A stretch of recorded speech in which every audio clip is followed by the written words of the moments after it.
Good morning बच्चों, welcome back in NIMS classes.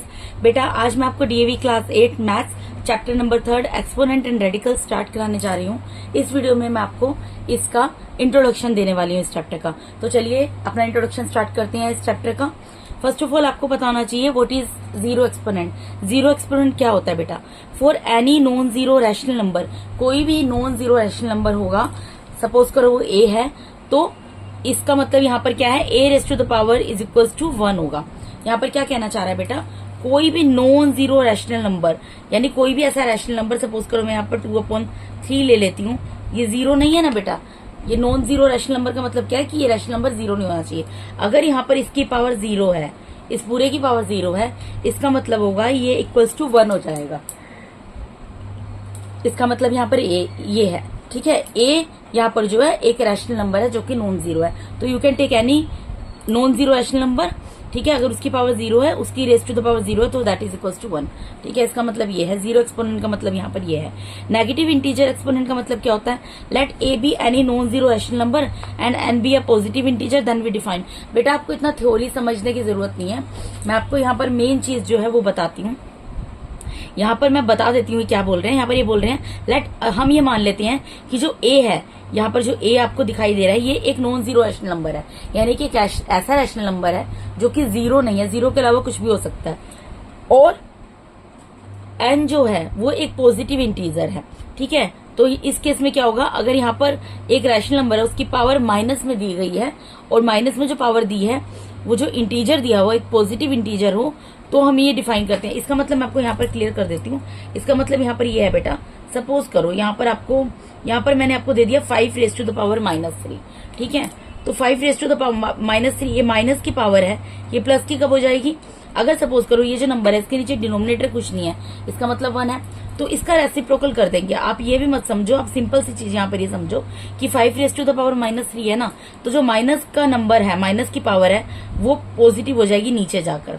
अगर उसको हम डिनोमिनेटर में ले जाएंगे, अगर मैं 1/5 रेस टू द पावर 3 कर दूं तो पॉजिटिव हो जाएगी। और इसी तरीके से बेटा अगर सपोज करो यहाँ पर ये होता, एक चीज एडिशनल आपको बता देती हूँ, अगर यहाँ पर ये होता कि 1/5 रेस टू द पावर -3 होता, तो इस -3 को +3 बनाने के लिए क्या करना पड़ता, यहाँ पर मैं 1 है ना, तो 5/1 कर देती, यानी कि इसका रेसिप्रोकल कर देती।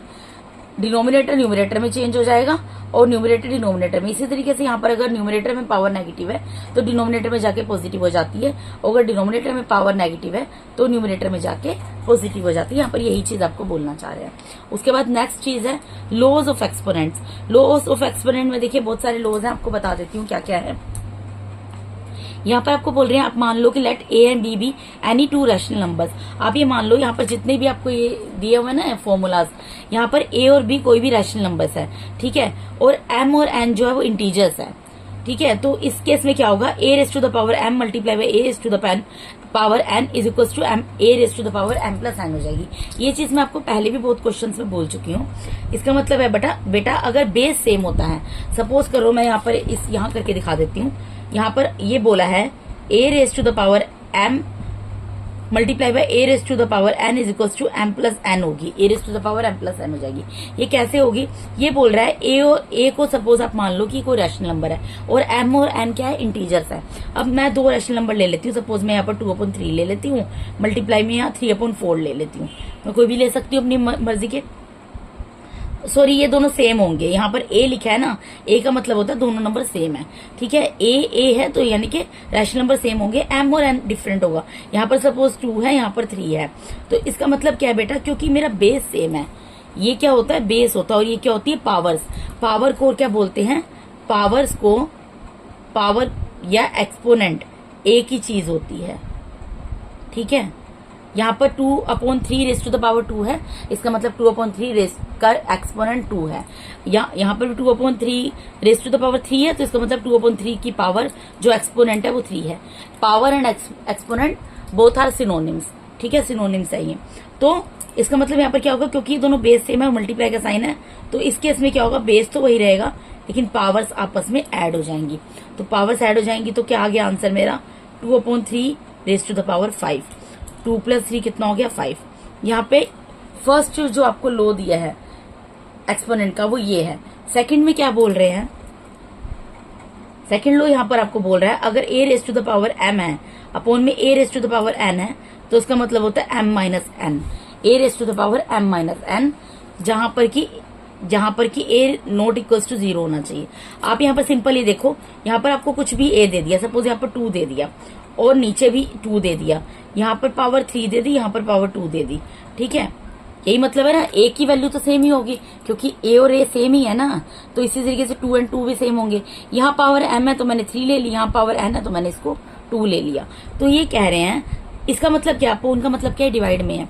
तो जब बेस सेम हो, बेस तो सेम ही है ना बेटा, और पावर्स डिवाइड में हो, मतलब बेस सेम हो और इस तरीके से डिवाइड का साइन हो, इसको मैं इस तरीके से भी लिख सकती हूँ ना, 2 raise to the power 3 divided by 2 raise to the power 2, ये बोल रही हूँ मैं आपको। तो जब बेस सेम है, अपोन में हो या इस तरीके से, दोनों एक ही चीज होती है। बेस सेम होता है जब, तो पावर्स क्या होती हैं, आपस में माइनस हो जाती है, यानी फर्स्ट पावर में से दूसरी पावर को माइनस कर देंगे।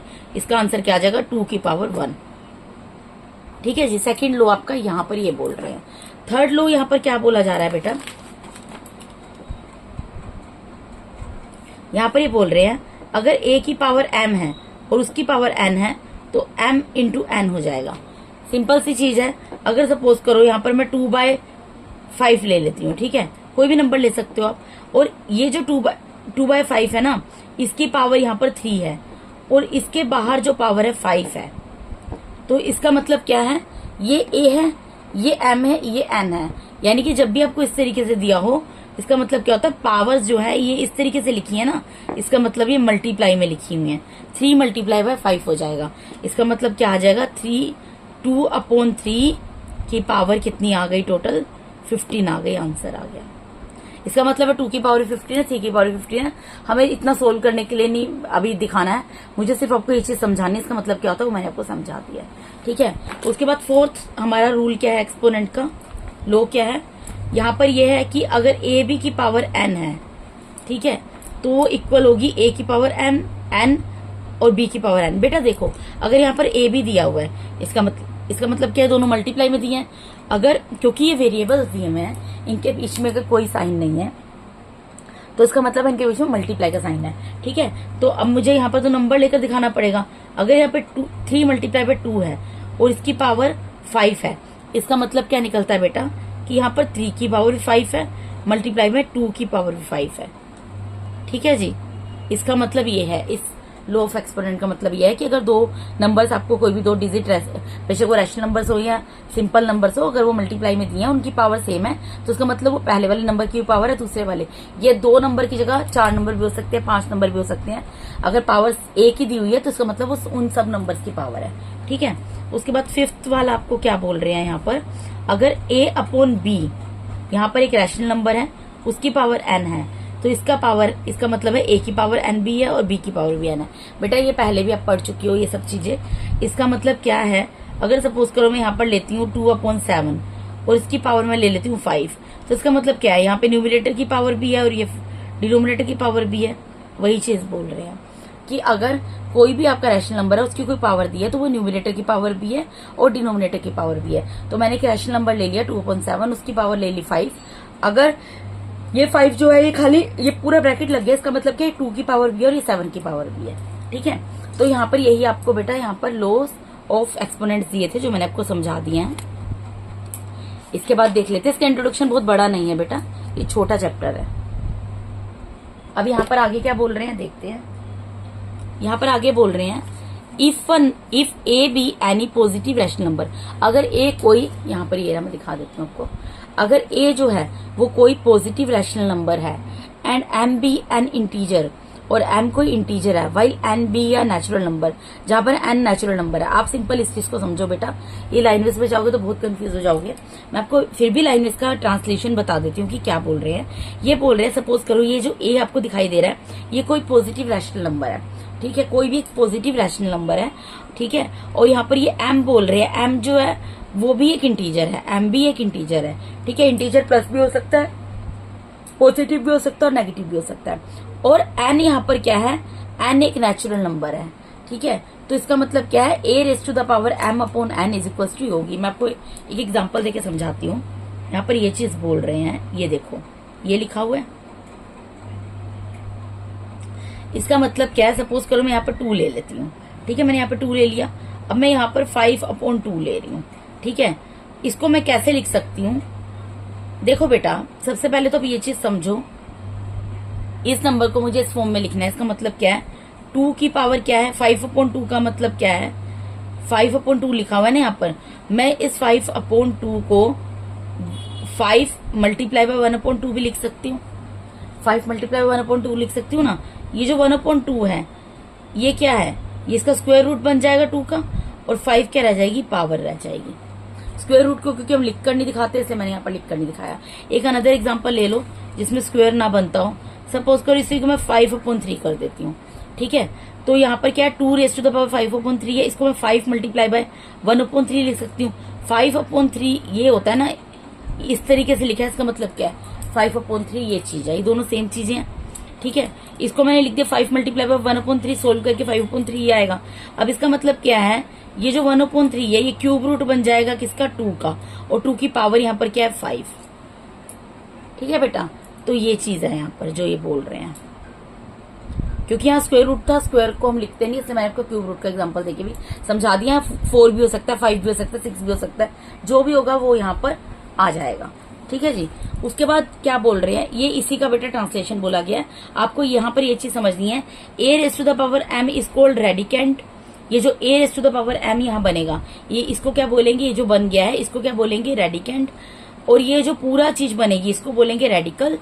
और n is called index of the radical, और n क्या कहलाएगा, इंडेक्स कहलाएगा इस रेडिकल का, ठीक है। ये वैसे पूछा नहीं जाता है, ये आपकी नॉलेज के लिए आपको पता होना चाहिए कि किसका मतलब क्या होता है। आपको बेसिकली ये देखना है, the sign this is called the radical sign, इसको क्या बोलते हैं यहाँ पर, रेडिकल का साइन बोलते हैं, ठीक है बेटा। तो इसके साथ ही मेरा इंट्रोडक्शन जो है चैप्टर 3 का खत्म होता है। इस वीडियो में मैंने आपको DAV class 8 maths chapter number 3 exponent and radicals उसका पूरा इंट्रोडक्शन दे दिया है, जो मेजर चीजें थी। बाकी हम चैप्टर्स में जब क्वेश्चंस को सोल्व करेंगे तो साथ के साथ हम पढ़ लेंगे बेटा। अगर आप मेरे चैनल पे नए हैं तो काइंडली मेरे चैनल को सब्सक्राइब कीजिए। अगर आपको मेरा टीचिंग मेथड अच्छा लगता है तो मेरे वीडियोस को ज्यादा से ज्यादा लाइक कीजिए और अपने फ्रेंड्स के साथ शेयर कीजिए। अगर आपको किसी भी तरीके का कोई भी डाउट है तो अपने डाउट को आप कमेंट बॉक्स में क्वेरी के रूप में पुट कर सकते हैं, उसको डेफिनेटली सॉर्ट आउट करूंगी। और अगर अभी तक आपने बेल आइकन को प्रेस नहीं किया तो काइंडली बेल आइकन को प्रेस कर दीजिए, ताकि मेरे आने वाले वीडियोस का नोटिफिकेशन आप लोग को टाइम टू टाइम मिलता रहे। ओके बेटा, so finally thanks a lot for watching my YouTube videos बेटा। Thank you so much, God bless all of you, bye bye.